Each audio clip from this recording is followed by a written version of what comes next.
dkdynamite, and today we're going to be talking about some zombie exclusive rewards that nobody's really talking about for Season 1 of Black Ops 7. Definitely stay tuned. Now, with the reveal of Season 1 less than a week ago, we did go over a lot of the general information about Astra Malorum, the new Gobblegums, and some of the map features, but I wanted to focus here today on the nitty-gritty, things that, like I said, I haven't seen much discussion about at all. I was actually working on this video last night when I had to push it back because of the breaking news regarding what could be a Nuketown Zombies reimagining that may be coming to Black Ops 7 in the future. It's unclear when that map could be releasing, but for a full in-depth discussion about that, check out the video linked below. Don't forget, you can also use code DYNAMITE to save 12% off any order at Control Freak, especially for the brand new Black Ops 7 Performance thumbsticks. There's a collector's box and even a limited in-game weapon charm while supplies last. Now, as a bit of a disclaimer, I know you guys are probably wondering why there's a big QR code on screen. I do apologize for that. I was in a Tier 3 Curse Mode Easter egg attempt on Ashes of the Damned, where I just hit record on my stream deck and went from there.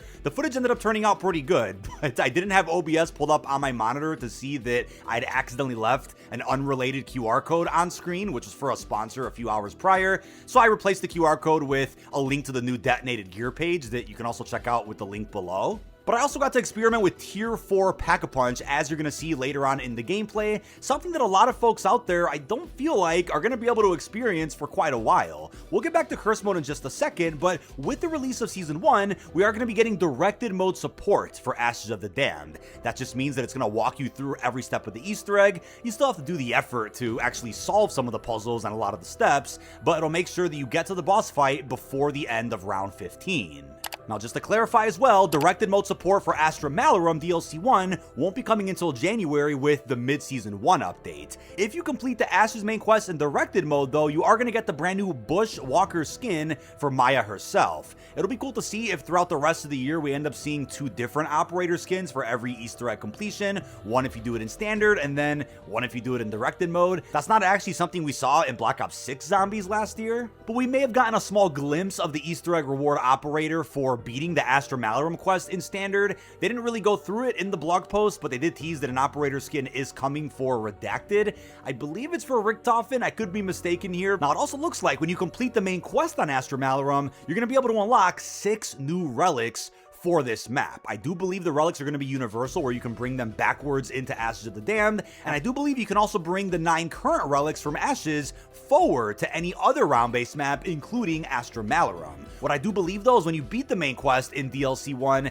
that will then allow you to then go ahead and hunt for those 6 new relics while playing Astra in Cursed. But once a World's First team does go ahead and beat the Astra Malorum Easter egg, that'll unlock Curse Mode support for the map in general, in which you can then go ahead and challenge yourself with either the relics that you already got in Ashes, or just simply going ahead and spawning in with a pistol, no loadout, no minimap, and of course having access to a classic point system.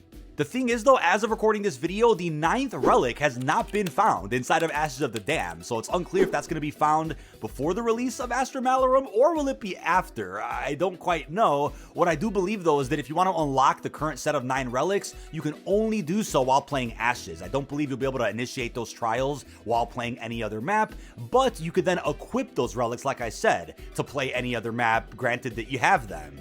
I do feel like there's a few missed opportunities with Curse Mode, though. I mean, number one, I feel like players from the multiplayer zombies community, or even the casual zombie community, would feel more enticed to jump into the relic hunt if, let's say, you did get universal Pack-a-Punch Camo rewards, which we're going to talk about again in a second.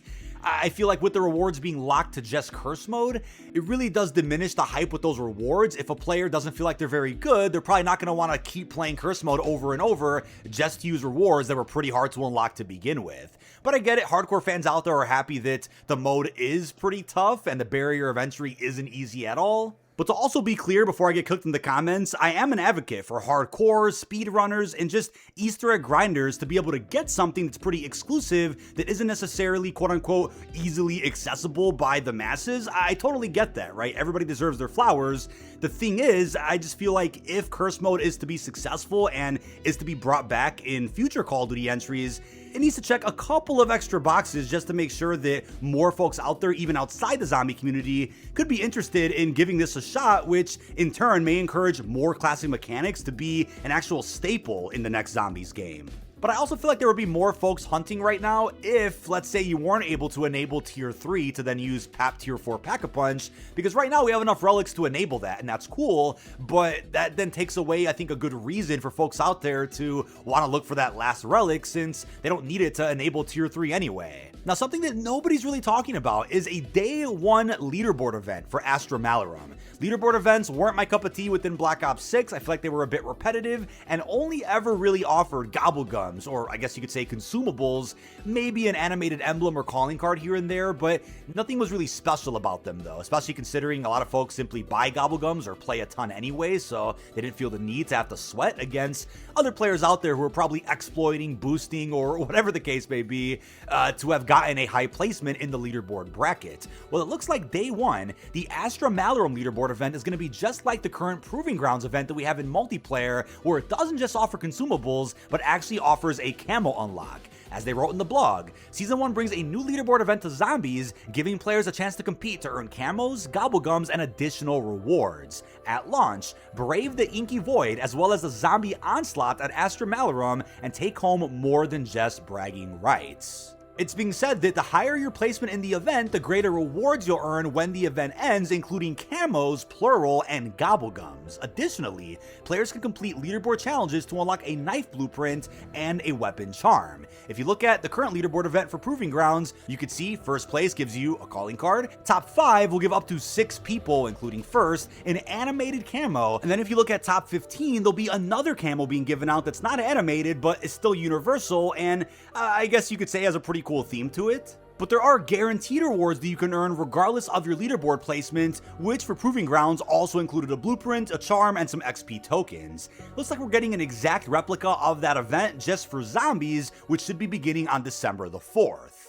So the first question that people will have is, what will the camos look like? We're not going to really know that until the launch of the event. The thing is, it's always plausible they put in a flashy Pack-a-Punch camo, or an iconic camo that people loved back in, let's say, Black Ops 3 through supply drops. Could even be one of the variant PAP camos we saw in Zombies Chronicles.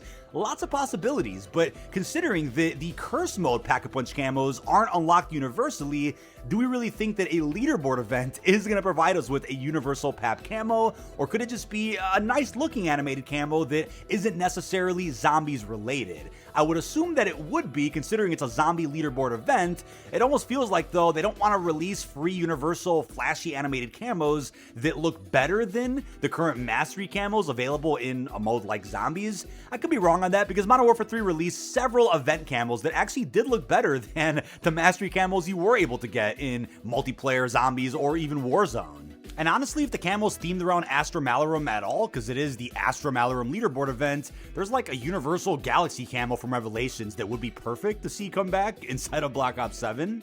Now, zombies can be a bit more manageable for these leaderboard events. Granted that not many players in your bracket are hardcore zombie fans. Maybe if there's variety players on your leaderboard, they won't be sweating DLC 1 as much. Maybe they're not that great of a player.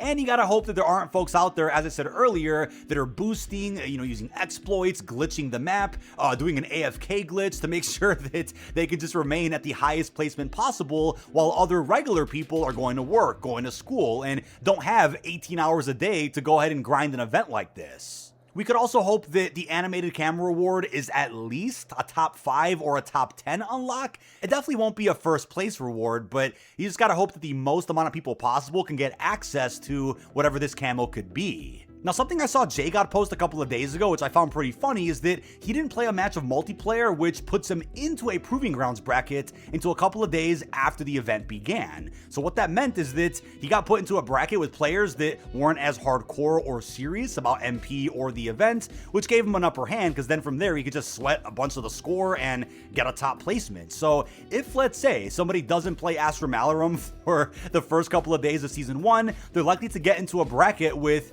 some people that probably don't care as much about the event or zombies altogether, which could mean they get an easier top 5 or first place placement to get whatever the reward is. I think it's pretty silly that a strat essentially for these leaderboard events is to not play that mode or whatever it's asking you to do, because you won't be put into a leaderboard until you do play your first match of whatever the mode is. The thing is, I don't mind leaderboard events existing, especially if the bracket rewards are consumables, whether it's Gobblegums, XP tokens, whatever the case is. I would just prefer if events like this were structured to where the guaranteed unlocks you could do day one without having to wait until the event is over could include the actual cosmetic bonuses that people are excited about. But I get it. As far as data goes behind the scenes, I'm sure they have great stats to suggest that these kind of events are good for player retention, to keep people sweating, to keep people engaged and coming back to the game every single day. And Black Ops 7 is still a big step up to BO6 as far as how events and rewards have gone. I'd also be curious to see if there's another set of pap camos we can unlock, hopefully universally, by beating DLC 1 in curse mode. I think there's a chance that we could just end up swapping the pap camos we do obtain at the menu once, let's say, you've gotten those camos unlocked. For some reason, it just doesn't look like right now they want to release those camos you see in the menu to everyone else. Maybe they will in the future, but for now, it's totally a mystery. But to wrap up real quick, I also wanted to mention that you're going to be getting some rewards for hitting certain milestones in Exit 115 Survival. Don't forget, day 1 of Season 1, we have another survival map coming, which is the Diner, whereas Cosmodrome isn't going to be coming until the mid-season, so presumably January. And we're not sure what the rewards are for hitting milestones on that map yet. We'll find that out in a blog in a couple of weeks. But for Exit 115, if you reach round 10, you'll get an animated emblem and 1,000 XP. You'll then get 2,500 XP and the Ravage Charm for reaching round 25. And lastly, a Perkaholic Ultra Gobblegum for reaching round 50, along with a bonus 5,000 XP as well. But that is about it. This has been dkdynamite. Leave your thoughts down below in the comment section. What are your thoughts on some of these hidden rewards you probably didn't know about for Season 1 of Zombies? How are you feeling about another leaderboard event, which may end up granting us some zombie-focused camos, maybe Pack-a-Punch ones? Leave your thoughts down below. Really hope you've enjoyed, and peace out, everybody.